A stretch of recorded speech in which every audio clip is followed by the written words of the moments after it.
Drink water, check. Clear throat, check. Test microphone, check. Close cabinet, check. You're listening to Tripod, the Trilingual Podcast in its English version. If you're passionate about the miracle of human language and human voice, you've reached your destination.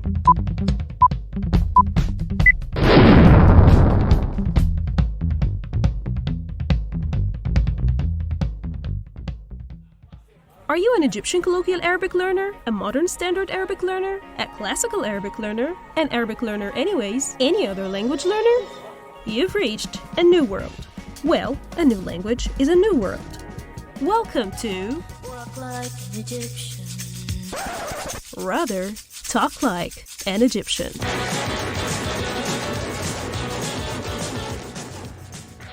Thank you everyone for joining. This is the second session from Talk Like an Egyptian podcast, which is Talk Like an Egyptian Club Rooms recording.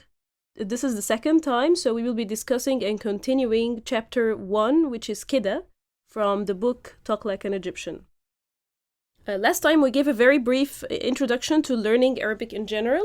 Main things about the Arabic language, the three levels. We covered the classical Arabic and then the modern standard Arabic and then the colloquial Arabic with all its variances. And the most common colloquial Arabic is the Egyptian colloquial Arabic. And how should every learner be kind of goal-oriented? Why do you need to learn this language? I know that some people are learning languages just for, like, as a mental workout, which is great. But some people are learning a certain language for a certain purpose, so they have to really know which level they should choose. Should they go for the classical? Should they go for the modern standard? Or should they go for a certain colloquial? And we mentioned that the colloquial Arabic, the Egyptian colloquial Arabic, when non-Egyptian colloquial Arabic speakers learn it, they learn the standard, which is the Cairene accent. Talk Like an Egyptian is a book for intermediate ECA learners, Egyptian colloquial Arabic learners, and it's tackling the key idiomatic expressions that will help any learner sound more natural in Arabic. For those interested, the book is available on Amazon as a paperback copy and as an ebook on lingualism.com. Now, last time I sent you the link to the blog, which was taken from the same chapter, Keda. Keda is one of the most high-frequency used idioms, and last time we talked about the variant meanings and layers of Keda. So we will do a very, very quick recap. So like we said last time, Keda is one of the very high-frequency word and expression that is used in everyday speech, but it is unique to the Egyptian dialect. It is related to the modern standard Arabic word hakada. Like we said last time, we removed the ha and we transformed the sound into the. It has been transformed from keda to kida, but it takes on a range of idiomatic meanings on its own and in phrases. Many learners make the mistake of translating like this literally as zayida, but this only works if you mean such as, so and so. If you mean to say this way or in that manner, then you should use kida. And this is the broad meaning and usage of kida. This is the very first meaning we covered last time. And then we mentioned how sometimes we use it as a softener or a kind of filler, which we can say that it's almost untranslatable, but it's just a filler, or it softens the sentence a little bit. So, ليه بس كده يا مدام? Actually, it's pretty much the same as ليه بس يا مدام. No big difference. And then we went to the third usage, which was just like in English when we say, I said so, I did so, in order to avoid repeating the reported speech, you know. So kida can refer back to something that has been just mentioned. And also the fourth usage was an enthusiastic kida, often accompanied by a thumbs up or a body language, you know, signal describing something or someone as great, super, perfect. And I remember last time, I think Erica made the avatar photo of Keda. كان كده. It was super. So كده referring here with an enthusiastic tone, and mostly and most probably will be accompanied with a thumbs up or something, or a body gesture that will give that meaning that it was super, it was perfect, undescribable. And I think this is the last usage. We stopped last time, and we mentioned that today, inshallah, we will be tackling the other usages of kida. So let's start with Mishkida. We will go first to Mishkida, and then kida, and then kida و kida, and then kida ولا kida, and then على kida, and the approximation kida, and then we will wrap up. So we will be done with chapter 1 and pretty much most of the common usages of kida. So let's start with Mishkida, which is in the blog. You will find it like the second usage. We skipped it last time. Last time I preferred to go through all the things that all the different layers of meaning of just of kida alone with a single utterance. Mishkida functions as a question tag at the end of a sentence, meaning, right, isn't that so? Uwiju, maybe, and Eric. So can you read the mini dialogue in this usage? أنا بقول نعدي على محمد بالليل بعد الغداء أحسن مش كده؟ بيكون أحسن برضو. أنا بقول, I'm just saying, or I assume. Literally it means I'm saying, but أنا بقول, it gives the impression of a suggestion, or I assume, I think it would be better to do this and this and that. أنا بقول نعدي على محمد بالليل بعد الغداء أحسن. Okay, now this is a pretty long sentence. So بقول نعدي, I assume, or literally I say, but it means I assume or I suggest we pass by Muhammad, and we know that Muhammad is the Arabic name. The Egyptian colloquial pronunciation of this name is Muhammad. Okay? Muhammad is the modern standard Arabic pronunciation of the name. In Egyptian, we say Muhammad. Unless we are talking about Prophet Muhammad, we never use the Egyptian pronunciation of the name. So we would always say Sayyidna, our master, Muhammad. We would do it with a mim with a dhamma. But in everyday speech, anyone talking about any person named Muhammad, apart from the prominent Islamic figures, we would say Muhammad, Muhammad, Muhammad, Ya Muhammad, Amm Muhammad, Muhammad Rah, Muhammad Gah, and so on. Or Muhammad Gih in Cairene, to be more precise. Yes? I want to say about this Muhammad. Uh-huh. لكن ممكن أنا بقول بالتركي. Okay, and I can translate, no problem. Tamam. Türkiye'de Muhammed ismini bazen Mehmet olarak çocuklara verirler. Bunun sebebi de Muhammed ismine karşı küfür edilmesin diye çocukların adını Mehmet koyuyorlar. Bu yüzden aslında Mehmet ve Muhammed aynı isim ama aynı sizin gibi yani biz de Hazreti Muhammed ya da Muhammed Aleyhisselam şeklinde söylüyoruz. Çünkü o değerli bir isim olduğu için. Evet, sağ olun. Çok güzel bir ekleyiş. Okay, so let's translate this. Maryam was saying that in the Turkish language as well, they have Muhammed, and they in Turkish they tend to phonetically change the d, because in the Turkish language no word, phonetically speaking, can end with a d sound. So it's often transformed into t. So Muhammad, when they say it with this pronunciation, they only refer to Prophet Muhammad, peace be upon him. However, when they want to call someone after Prophet Muhammad, they would give him the name Mehmet, which is another form, but they do it. Now here, the cultural background of it is different and the purpose is different. I'm gonna explain why. Now, the Turks really show great respect to Prophet Muhammad, so if they want to call one of their kids Muhammad, they wouldn't call him Muhammad with this original or authentic pronunciation, not to, because kids will be insulted, maybe will be, shouted at and so on, so not to be, let's say, Ya Muhammad ya kaza, insulting him. So, or speaking to him in an ill way or in an angry way, because that's probably something that's gonna happen.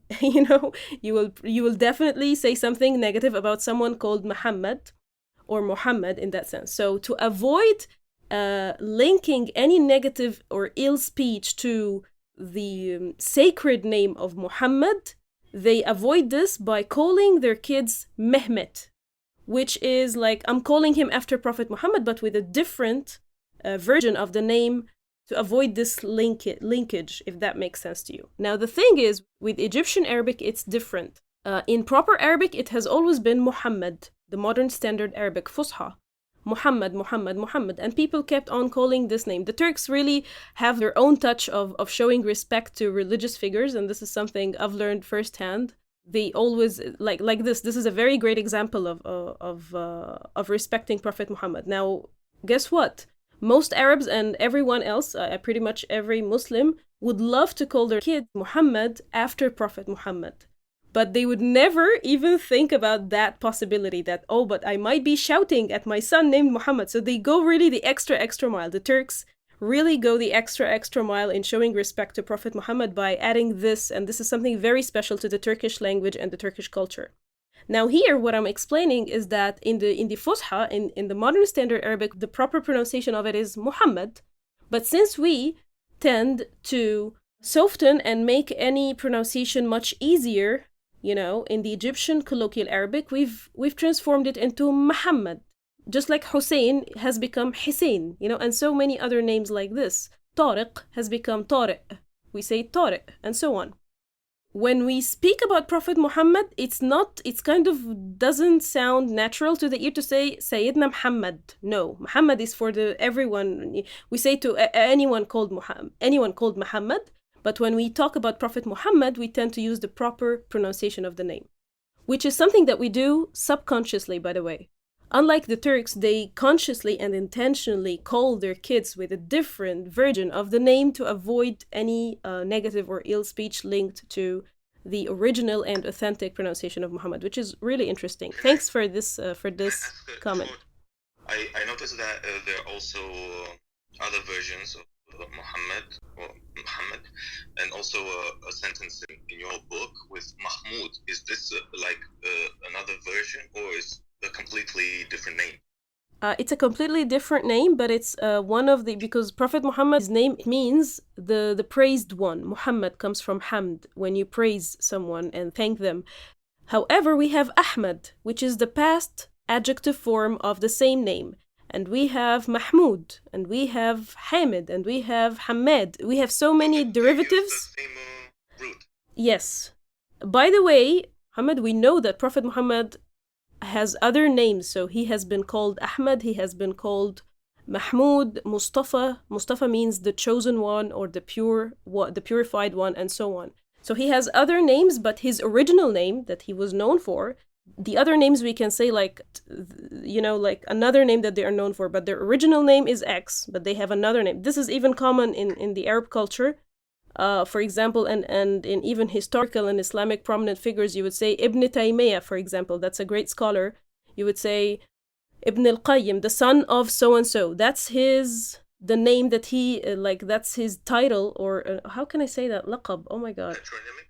Maybe that's the word. The nickname? I think nickname is inappropriate in that sense. You know what I mean? Nickname is Muhammad being transformed into Hamada, something like that. So, well, I don't know if it has, I think what Uwiju said, but I'm not really, can you say the word again, Uwiju? What you just said? Yes, well, you said Ibn something, Mm-hmm. and I know Ibn or Bin is like son of, so I believe it's something to do with family and patronymic names. That's another way. That's another form actually of calling, because this is also is popular in Arabic. Like you would call someone ya Abu Fulan or ya Fulan, mother of. Sometimes you will be known for your kids' names or that you are the son of so and so, and this will be your second epithet, surname, title. I think title would be the closest. Here we have laqab as laqab ihtiram, for example. A polite way to address someone. a popular name serving identify a person. And we have the kunya. Kunya in proper Arabic is the other name that is usually starting with Abu or fulan and fulan. Let's say I have a kid named Karim, so my kunya would be Karim, the mother of Karim. Back in time, in the early generations, the Arabs had a very great pride in their children, in their offspring, so they would sometimes be known for their kids. You are Abu so-and-so. They had great pride in their kids. And sometimes you would be known for, you are the son of so-and-so. And guess what? Ibn Taymiyyah actually is known for the name of his mother, for example. Sometimes you're known for the name of your father. So this is the title, the famous title that you have. But your original name that you were born with might be Muhammad, might be Hassan, might be something else. Like the first name that you were given at birth. So this is one thing. Yes, Prophet Muhammad was born with the name Muhammad. This is his first name that he was born with, which means the praised one. Upon receiving the message and becoming a prophet and so on, he has taken other titles or other, like we said, these alqab, that he is Al-Mustafa, the purified one. He is also Ahmad, Mahmud, and so on. So technically they are other names, but when it comes to Prophet Muhammad, he has these names as well, from the same, derived from the same root word Hamad. So, back to the example. That was a long, yeah. I enjoyed it. I mean, we're meeting maybe only on Arabic names. Yes, maybe we can do this at some point because they're really interesting. But speaking of, I was just mentioning that how we naturally don't say Muhammad when we speak to Prophet Muhammad. Usually we would say Muhammad to anyone called Muhammad, but when we talk about Prophet Muhammad, so we would say it with the with the proper pronunciation. And what Maryam added is really worth mentioning because they even go the extra mile, not even calling their kids with this name to begin with. So, أنا بقول نعدي على محمد بالليل بعد الغداء أحسن. أحسن means better. مش كده, wouldn't it? Isn't that so? Right? It gives all the meanings of the question tags. يكون أحسن برضو. Yes, that would be better. So this is the usage of Mishkida. So kida, when preceded with mish, it gives the meaning of a question tag. Kida, when we repeat the word kida, it means anyway, in any case. تحب Yes. تفطر دلوقتي ولا كله كله يصحى. لا ما تعملوش حسابي أنا كده صايم. أنا كده صايم. Okay. تحب, would you like to? تحب comes from حب, of course, which means love, but when we say it, we use it also to give the meaning of would like, English. Would you like to? تحب تفطر. Would you like to have your breakfast now or when everyone is up? ولا, or, but ولا is only used as a question or. When we say or in the sense of an affirmative sentence, a normal affirmative sentence, أنا هفطر دلوقتي أو بعدين. We use أو. So or in a normal sentence it's أو. In a question sentence it's ولا. Would you like to have your breakfast now? تحب تفطر دلوقتي now, or ولا, the question or, لما, when, كله referring to, كله literally means all of them, but it's referring to everyone else, according to the context of the conversation. ولا لما كله يصحى, or when everyone is up. So he said لا ما تعملوش حسابي, don't count me in. يعمل حساب, we can say that this is like an idiomatic expression in itself, which means to count me in, to put me in consideration, bear in mind. Like اعمل حسابك الجو النهاردة شتاء, or الجو النهاردة ساقعة. Or يعمل حساب to someone, which means to show respect or to be pretty cautious with someone. اعمل حساب ل someone. That's also another usage of the same expression. Could I ask a short question regarding the pronunciation of la? Sure. In the second sentence, I see it hasn't got a hamza. Mm-hmm. I also saw some versions with hamza. So in this case, we will still pronounce it like la. Well, here it's la la la. You know what? Like we said last time, with no we say la without a hamza. We say la with a sukun hamza, and we say la, with a shadda hamza sometimes. Here, because it's starting with a sentence, you would لا ما تعملوش حسابي. It can be read in that way. لا ما تعملوش حسابي. But here, I would rather go that when you find the hamza, you either say it لا or لا. But when you find it without a hamza, then it's more accurate to say it لا without the hamza sound. Okay? Okay, so I thought that in dialect it's always with a hamza after it. No, sometimes it's used without a hamza. And sometimes we even when we want to say no la la la la la, we drop the hamzat. So لا ما تعملوش حسابي أنا كده كده صايم. When we repeat كده twice, كده كده كده I will do so and so. كده كده I'm doing this anyways. So here he's telling them, just don't count me in. I'm fasting anyway. Don't bother. I'm not going to be having breakfast with you, nor now, nor when everyone is up anyways, because I'm fasting.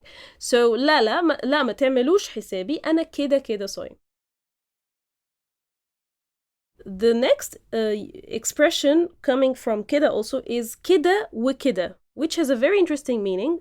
The expression كده وكده is used as an adverb to show that something is done as a ruse, pretending, deceiving. Like not really. Not seriously.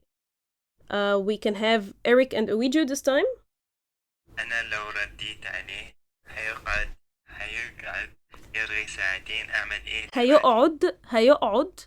This is how it's. But guess what? This is like if you will pronounce it letter by letter, Egyptian, Arabic speaking, هيقعد. But when we speak, we even merge both and we say هيقعد.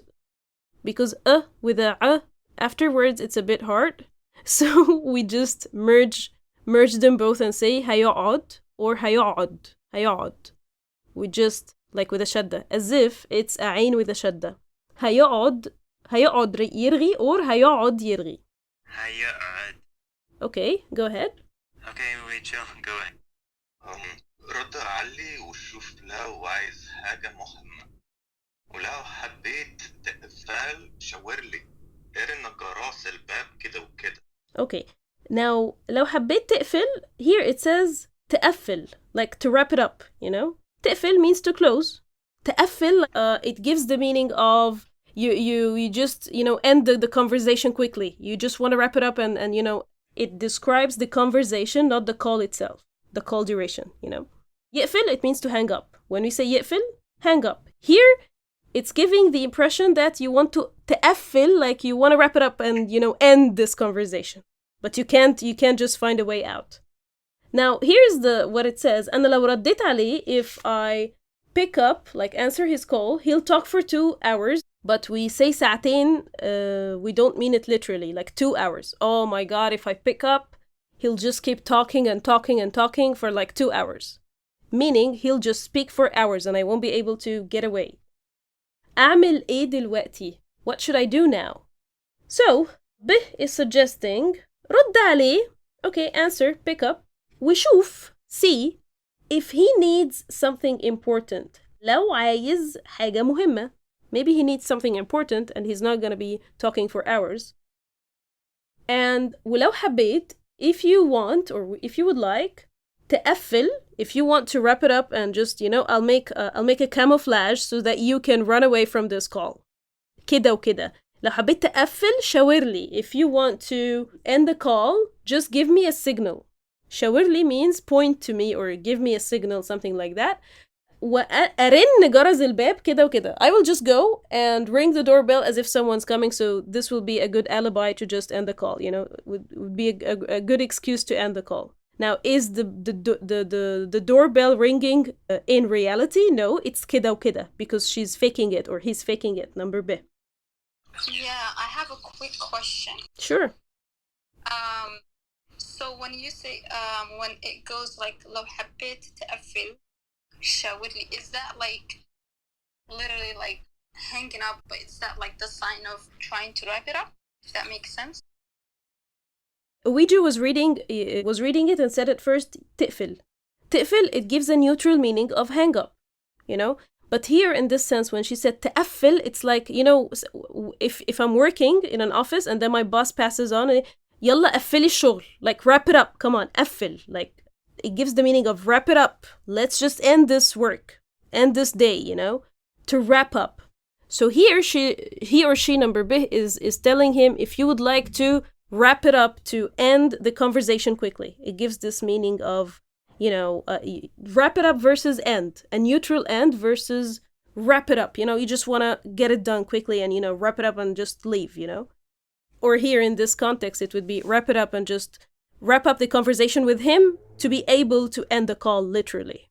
You know what I mean? So this is this is the very layer of meaning added by just تقفل, by just stressing the f. تقفل is a verb, تقفل is another verb. Like تقفل is lock. I'll give you another example used even literally with physical things. When I say اقفل الباب وانت نازل, or like اقفل وانت نازل, like lock the door when you're going out. But when I say تقفل وانت نازل, it gives the meaning of shutting all doors, like 2 locks and so on. Just go the extra mile in locking everything. Like locking windows, locking, you know, everything. قفل الشقة وانزل. قفل الشقة, it gives the meaning of closing all the windows, all the, you know, the portals and everything. But اقفل, it just gives the meaning of, okay, the main door. You know what I mean? I'm under the impression that if someone doesn't use tashkil, wouldn't know this nuance. It wouldn't make much difference to the meaning, but now that it has this tashkil, then I should have, you know, like I felt the need to point this out. But this different layer of meaning wouldn't be clear without the tashkil. Yes, true. Shukran. Can I know what shawr means? One more. شاور, يشاور means to point. For example, شاور لي على الجامع فين, or المحل فين, or البنك فين, and so I point with my finger. This is what it means. Here it gives the meaning of give me any signal. You like شاور لي, like give me any body signal, and then I will do this camouflage so that you can get away from this call. شاور لي, just give me a signal. It doesn't have to be pointing finger. It can be just like this, you know, or he can just point to the door or something like that. So شاور, it means to point with your finger, or to give a signal with in this context, it means to give a signal with your hand or something. In a question, when used, this is the next usage. In a question, كده ولا كده means this way or that way, like this or like that. And let me read. ألف الطرحة كده ولا كده. Like we said, ولا is only used with questions. لا كده أحلى. Should I wrap the headscarf like this or like that? And here it mentions, no, this way is better.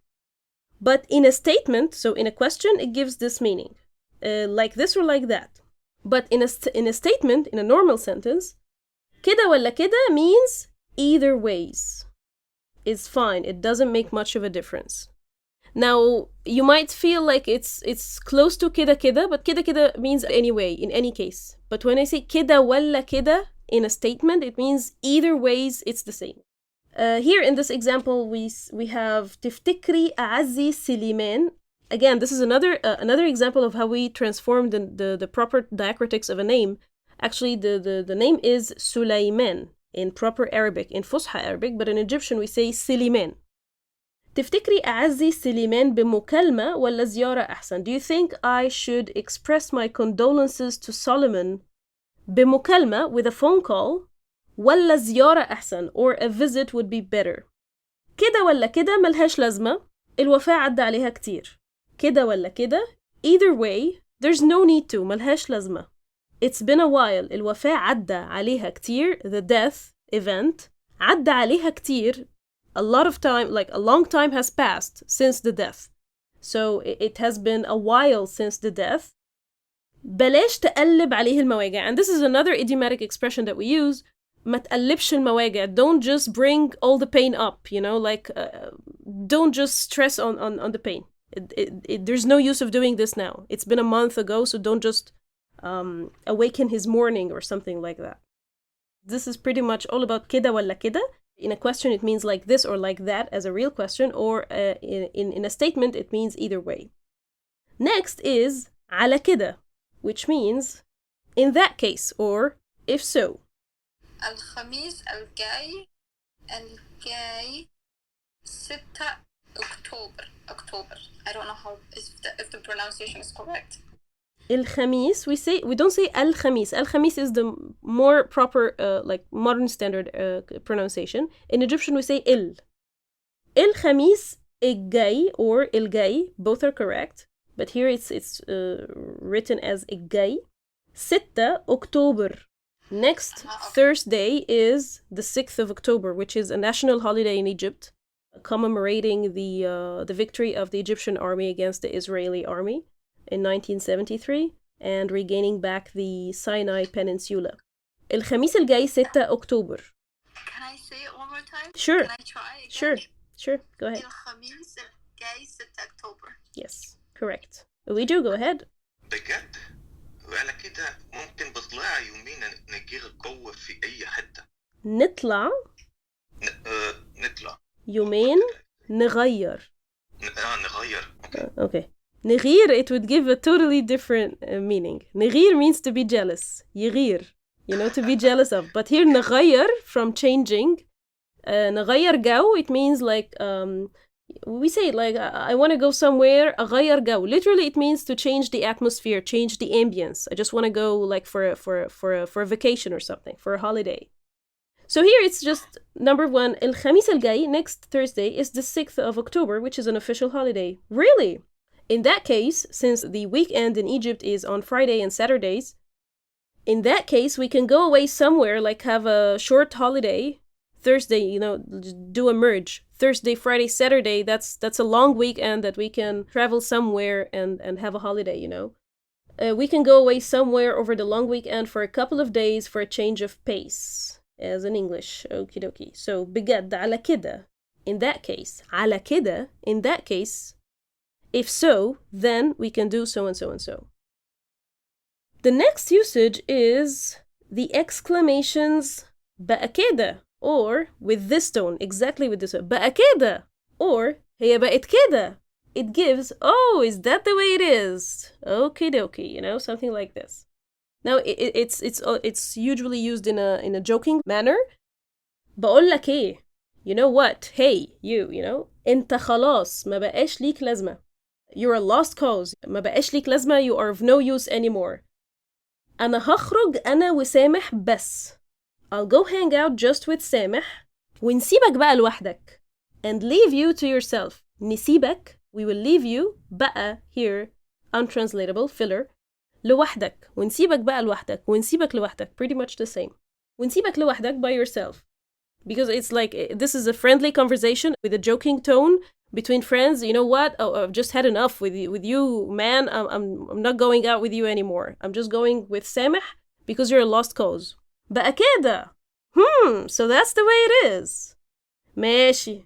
Fine. Tomorrow you shall regret it, darling. Now this is the literal meaning of بكرة تندم يا جميل. This is also, we use it. Literally, it means tomorrow you shall regret it, darling. يا جميل. Okay, sweetie. But this exact line is taken from, I think, an old movie or something. بكرة تندم. Sorry, that's a typos. Cool. It should be تندم, not تندم. Okay? بكرة تندم is a famous line from an old movie, often said to make someone feel that they're going to regret it later. The next usage is the approximation, when it gives the meaning of approximation after number. When كده follows a number or two consecutive numbers, it gives the meaning of approximation. كم واحد من صحابك هيسافروا معاك? How many of your friends are traveling with you? كم واحد, how many, من صحابك, from your friends, of your friends, هيسافروا معاك. هيسافروا, will travel, are traveling in a future tense, معك, with you. 4-5 كده, لسه ما أكدناش. Around 4 or 5. When I said 4-5 كده, it gave me the meaning of approximation. We haven't confirmed yet. Okay? كم واحد هيجي الحفلة? How many will come to the party? يجي is also used to give the approximation. We can also use بتاع, also sometimes it's used to give the same sense of approximation. يجي 3-4 بنات وولدين 3 كده. See here it said يجي 3-4 بنات. So this is the first approximation when it comes to the girls. He used the word يجي, which means around. وولدين 3 كده, and about 2 or 3 boys. Okay? So these are the ones that are coming to the party. يجي also shows approximation and is interchangeable with حوالي or بتاع. So here I can say يجي 3-4 بنات, حوالي 3-4 بنات, بتاع 3-4 بنات, or 3-4 بنات كده. Okay? So كده is coming when it comes after the number, after 2 or 3 numbers. 3-4, usually 2 numbers. It gives the meaning of approximation. In this case, we couldn't say يجي 3-4 بنات وكده ولدين 3. Yes, yes. With كده it has to come after the 2 numbers, and it usually comes after numbers. يجي 3 بنات. I can say يجي 10, بتاع 10, بتاع 7, حوالي 7, حوالي 10. I can say it with a single number, but it's not a fixed number. It's an approximate number.